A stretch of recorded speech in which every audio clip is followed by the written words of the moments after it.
اللہ الرحمن الرحیم وَلَقَدْ آتَيْنَا مُوسَى وَهَارُونَ الْفُرْقَانَ وَضِيَاءً وَذِكْرًا لِلْمُتَّقِينَ الَّذِينَ يَخْشَوْنَ رَبَّهُمْ بِالْغَيْبِ وَهُمْ مِنَ السَّاعَةِ مُشْفِقُونَ وَهَذَا ذِكْرٌ مُبَارَكٌ أَنزَلْنَاهُ أَفَأَنْتُمْ لَهُ مُنْكِرُونَ۔ آخرت کے یقین پر بات چل رہی ہے کہ اللہ پاک نے بندوں کے دل میں آخرت کا یقین پیدا فرمانے کے لیے مختلف طریقے جو ان کی، چونکہ اللہ پاک انسان کے پیدا کرنے والے ہیں، اس کی فطرتی جو کمزوریاں ہیں وہ اللہ پاک ان سے بخوبی واقف ہے، تو اس کی فطرت کا لحاظ کر کے اللہ پاک نے ایسے طریقے سے سمجھانے کی کوشش فرمائی کہ ممکن ہے میرے بندے کو اس طرح بات سمجھ میں آ جائے اور وہ اپنی اس دنیا کی عارضی جو زندگی ہے اس میں وہ جو غفلت کا شکار ہے اس سے نکل کر کے آخرت کی تیاری میں لگ جائے۔ اس کے لیے 7 طریقے اب تک بیان ہو چکے ہیں۔ 8واں کل شروع ہوا کہ اللہ پاک نے ایک طریقہ یہ بھی اختیار فرمایا کہ جو پیچیدہ مضمون ہوتا ہے نہ سمجھ میں آنے والا، اس کو ماہر پروفیسر، تجربہ کار استاد مثالوں کے ذریعے واضح کرتا ہے اور اس کے لیے کئی مثالیں بیان کرتا ہے، تو مثال سے جو ہے نا مخاطب کو بات سمجھ میں آ جاتی ہے۔ کل جو ساری بات ہماری ہوئی وہ مثالوں پر ہوئی، کچھ قرآن کی ایک آدھ مثال بیان کی، کچھ سرکار دو عالم صلی اللہ علیہ وسلم کی مثال بیان کی، اور کل 4 ٹیکوں والی میں نے اپنی مثال بھی ایک کیا کی تھی بیان کی، وہ بھی سمجھنے والی ہے کہ یہ جو ہم قسطوار مضمون بیان کرتے ہیں اس کا بھی ایک فائدہ ہوتا ہے کہ پہلی بات ذہن میں بیٹھ جائے اور اس پہ غور کر سکیں، پھر دوسری بات کریں تاکہ اس پر غور کریں، پھر تیسری، اگر ساری باتیں اکٹھی ایک ہی مجلس میں کر دی جائیں تو ایک بھی یاد نہیں رہتی۔ یہ حکیم جو ہوتے ہیں نا، یہ بڑے وہ ہوتے ہیں، وہ کیا کہتے ہیں، کنجوس، یہ اپنا نسخہ کسی کو نہیں بتاتے، خاص نسخہ جو صدری نسخہ ہوتا ہے نا، اس لیے اس حکمت کے فن نے ترقی نہیں کی۔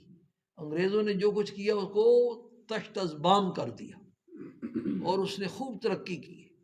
یہ حکیم حکمت والا جو فن ہے وہ دقیانوس کے ساتھ ہی دفن ہو گیا، جالینوس کے ساتھ ہی کیا ہو گیا، دفن ہو گیا، اس لیے کہ وہ کسی کو بتاتے نہیں تھے، بس تھوڑی بہت باتیں کسی کو بتائیں۔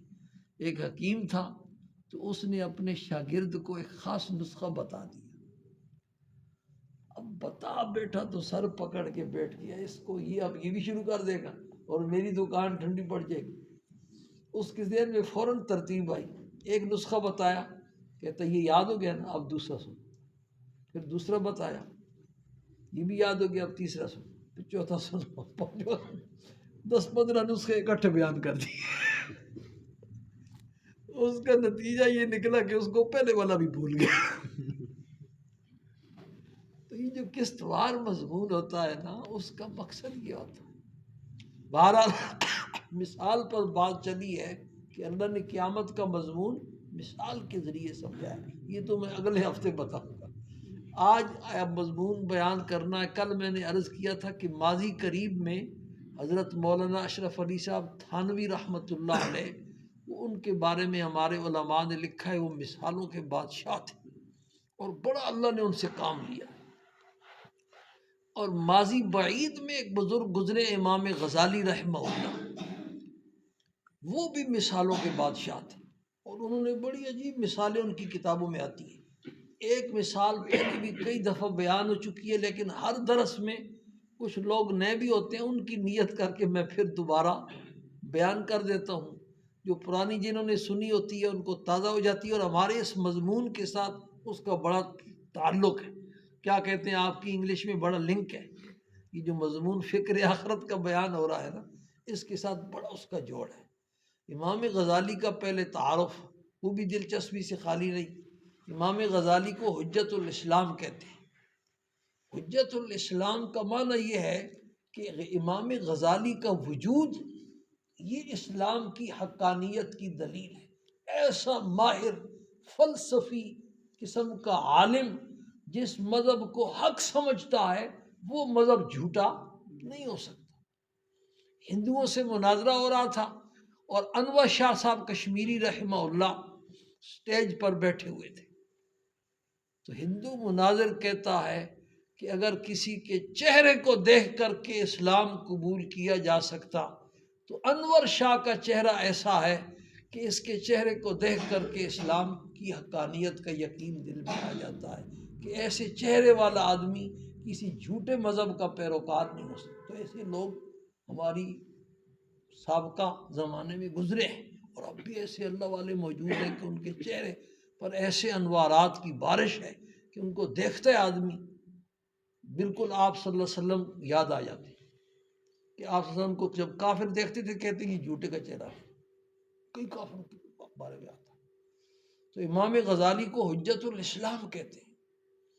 ایک عالم نے خواب میں دیکھا کہ حضور صلی اللہ علیہ وسلم کی مجلس ہے اور اس میں سارے انبیاء علیہ السلام جمع ہیں اور سارے انبیاء کے سارے صحابہ، سارے تابعین، سارے تبع تابعین اور ہر امت کے چیدہ چیدہ بڑے بڑے علماء بھی اس میں جمع ہیں. تو آپ سوچیں کیسا مبارک مجمع ہوگا. اب ایسا مجمع دنیا میں تو دیکھنے کو نہیں ملتا، قیامت میں دیکھنے کو ملے گا. قیامت والے دن پہلے تو حساب و کتاب بھگتیں گے، پھر جب جنت میں جائیں گے تو پھر ایسا مجمع ملے گا جب اللہ پاک کی مجلس دیدار قائم ہوگی. تو پہلے انبیاء علیہ السلام کی کرسیاں ہوں گی، ممبر ہوں گے، پھر صحابہ کے، پھر تبع تابعین کے، پھر تبع تابعین کے، پھر بزرگان دین کے، پھر عام امت. اس طرح کی مجلس پھر کس میں ہوگی؟ جنت میں ہوگی. تو بہرحال اس نے دیکھا کہ ایسا مجمع ہے جس میں حضور صلی اللہ علیہ وسلم تشریف فرمائے اور سارے انبیاء بھی اور ہر نبی کے ہر سارے صحابی بھی ہیں، سارے تابعین بھی ہیں، تبع تابعین بھی ہیں، بزرگان دین بھی ہیں، علماء کرام بھی ہیں. موسیٰ علیہ الصلوۃ والسلام سرکار دو عالم صلی اللہ علیہ وسلم سے مکالمہ فرما رہے ہیں اور عرض کر رہے ہیں کہ اللہ کے پیغمبر آپ نے ایک جملہ بڑا عجیب فرمایا، انبیاء علماء امتی کا انبیاء بنی اسرائیل. میری امت کے جو علماء ہیں نا یہ بنی اسرائیل کے انبیاء کی طرح ہوں گے کیونکہ میری اوپر نبوت ختم ہے. بنی اسرائیل میں تو ہر دور میں نبی مختلف طریقوں سے آتے رہے. میری امت میں انبیاء کا سلسلہ نہیں ہوگا لیکن علماء کا سلسلہ ہوگا اور وہ علماء بنی اسرائیل کے انبیاء کی طرح ہوں گے. جیسے وہ دین کی محنت کرتے تھے اس طرح علماء بھی دین کی کیا کریں گے؟ محنت کریں گے اپنے اپنے انداز سے. بلکہ ایک حدیث میں آتا ہے کہ ہر 100 سال میں اللہ پاک ایک ایسا مجدد عالم پیدا فرماتے ہیں جو دین مردہ ہو چکا ہے اس کو دوبارہ وہ کیا کرتے ہیں؟ زندہ کرتے ہیں. علماء نے ان مجددین کی فہرست میں حضرت مولانا اشرف علی صاحب تھانوی رحمۃ اللہ علیہ کو بھی شمار کیا ہے. اور یہ جو نام آپ سنتے ہیں نا بار بار مجدد الفسانی، مجدد الفسانی کا مطلب یہ ہے کہ شیخ احمد سرہندی رحمہ اللہ جو تھے وہ دوسری پوری جو 1000 صدی ہے نا اس کے مجدد تھے. پوری وہ 1000 سال میں ایسا عالم نہیں آیا جیسا اللہ پاک نے ان کو بنایا. تو ایسے علماء اس امت میں پیدا ہوتے رہے. تو موسیٰ علیہ السلام نے عرض کیا کہ نبی تو بہرحال بڑی اونچی شان والا ہوتا ہے، عالم جتنا بھی بڑھ جائے نبی کے درجے کو کہاں پہنچ سکتا ہے. آپ نے عجیب بات فرمائی ہے. آپ صلی اللہ علیہ وسلم مسکرائے اور ارشاد فرمایا یہ سارے میری امت کے بڑے بڑے علماء جمع ہیں، اگر آپ کو میری بات میں شک ہے نا تو بے شک ان میں سے کسی کا امتحان لے لیں، آپ کو پتہ چل جائے گا کہ میں نے سچ کہا تھا یا نہیں. تو حضرت موسیٰ علیہ السلام نے ایک عالم کی طرف اشارہ کیا کہ کھڑے ہو جاؤ. وہ کھڑے ہوئے. پوچھا ہاں بتاؤ تیرا نام کیا ہے؟ پہلے اپنا نام بتاؤ. وہ عالم جو ہے وہ شروع ہوئے، انہوں نے اپنا نام بتایا، پھر اپنے والد کا نام بتایا، پھر اپنے دادا کا نام بتایا. پھر اپنے پردادا کا نام بتایا، پھر لکڑ دادا کا نام بتایا، پھر سکڑ دادا کا نام بتایا. اس طرح بتاتے گئے آدم علیہ السلام تک پورا نسب نامہ سنا دیا. ایسے لوگ دنیا میں گزرے ہیں. امام شافعی بغداد میں داخل ہوئے رحمہ اللہ، تو اس وقت شہروں کے دروازے ہوتے تھے، اور جیسے ہماری چیک پوسٹیں ہیں نا، اس طرح ہر دروازے پر جو ہے نا پولیس والے کھڑے ہوتے تھے. پولیس والوں نے دیکھا کہ اجنبی آدمی شہر میں گھس رہا ہے، اس کو پکڑ کے ہارون الرشید بادشاہ کے دربار میں پیش کر دیا. ہارون الرشید نے پوچھا تم کون ہو، بتاؤ اپنا تعارف کراؤ پہلے. تو امام شافعی شروع ہو گئے، اپنا نام بتایا، اپنے والد کا نام بتایا، اپنے دادا کا نام بتایا، اپنے پردادا کا نام بتایا، لکڑ دادا کا، سکڑ دادا کا، بتاتے گئے اور آدم علیہ السلام تک پورا نسب نامہ سنا. ہارون الرشید مبہوت ہو کر کے دیکھتا رہا، پھر اس نے بڑا اکرام کیا. ہمیں تو اپنے دادا سے اوپر یاد ہی نہیں ہے. اس زمانے کے حافظے بھی ایسے تھے نا. آج کل تو چائے ڈالٹا وہ بھی اصلی نہیں، اور فارمی مرغی، فارمی انڈے، اور فضا آلود کھاد، یہ ساری چیزوں نے یہ سارے حافظے کیا کر دیے، کمزور. انور شاہ صاحب کشمیری جس کتاب کو ایک دفعہ دیکھ لیتے پھر برسہ برس ان کو یاد رہتی، مجال نہیں کہ وہ بھول جائے، اس کے صفحات پڑھتے. تو بہرحال اس عالم نے جب یہ جواب دیا نا، آدم علیہ السلام تک نسب نامہ سنا دیا. موسیٰ علیہ السلام جلالی پیغمبر سے ان کو غصہ آیا. انہوں نے غصے میں فرمایا اللہ کے بندے تو عجیب آدمی ہے، میں نے تو تجھ سے صرف تیرا نام پوچھا تھا، تو نے جو ہے نا آدم علیہ السلام تک اتنا لمبا پورا نسب نامہ پوچھا تھا تم سے. تو اس آدم نے جو ہے اب اس عالم نے عرض کیا کہ اے موسیٰ آپ اللہ کے پیغمبر ہیں، گستاخی کی معافی. لیکن اللہ پاک نے بھی تو آپ سے طور پہاڑ پر یہ پوچھا تھا ما تلک بیمینک یا موسیٰ، تیرے دائیں ہاتھ میں کیا ہے؟ تو آپ نے اتنا لمبا جواب دیا تھا ہی عصای اتوکا علیہ واحش بہا علی غنمی ولی فیہا مآرب اخری، یہ میری لاٹھی ہے، میں اس پر ٹیک بھی لگاتا ہوں، بکریوں کے لیے پتے بھی جھاڑتا ہوں، اور اس میں میرے لیے اور بھی کئی فوائد ہیں. جواب تو صرف عصایہ تھا گرامر کے اعتبار سے. آپ نے اتنا لمبا جواب کیوں دیا تھا؟